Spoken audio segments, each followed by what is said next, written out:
Olive oil তেল দিয়ে দিলাম, আবার এই পাতিলের ভিতরে অলিভ অয়েল তেল দিয়ে দিলাম। এর ভিতরে মাংস দিয়ে দিচ্ছি। এই পাতিলে আমি টমেটো ভর্তা করবো, কাঁচামরিচ আর রসুন দিয়ে দিচ্ছি। ওই যে ভিতরে আমি ম্যাগি লুডুস রান্না, আর আমি গোলমরিচের গুঁড়া নিয়ে নিচ্ছি, এই যে লবণ নিয়ে নিচ্ছি, এই মিষ্টি কুমড়োর ভিতর দিয়ে দিলাম। এই মিষ্টি কুমড়ো দিয়ে আর এই যে মাংস দিয়ে ভাজি করবো। আগে মাংসটা ভেজে নিব। আমি এর ভিতর টমেটো কিনা দিয়ে দিলাম। এই যে টমেটো ভর্তার ভিতরে লবণ দিয়ে দিলাম। আমি এখানে রসুন 1 কোয়া নিয়ে নিয়েছি, লবণ দিব, রসুন আর হচ্ছে গান লেবু দিব এইখানে এই ভর্তার ভিতরে। এই যে আভোকাডো ভর্তা, এটির বিচি বাড়াইছে। এই যে আর এই যে এই আদা গিনান ব্লেন্ডার করব, পানি খায়।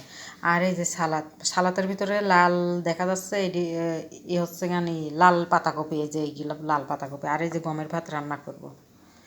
আল্লাহ আল্লাহটা রুটি তো থাক। আমি এটির ভিতরে এই যে দিয়ে দিলাম মিষ্টি কুমড়।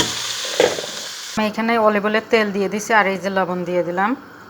এই যে গমের ভাত, এই যে আভোকাডো ভর্তা, আর এই যে আমার জন্য এটি দিছি। এই যে গমের ভাত রান্না করা হয়ে গেছে। আর এই যে হচ্ছে কিনা আমার জন্য ম্যাগি লুডুস রান্না করেছি, ঝাল ঝাল করে। ম্যাডামেরা খায় না টমেটো ভর্তা।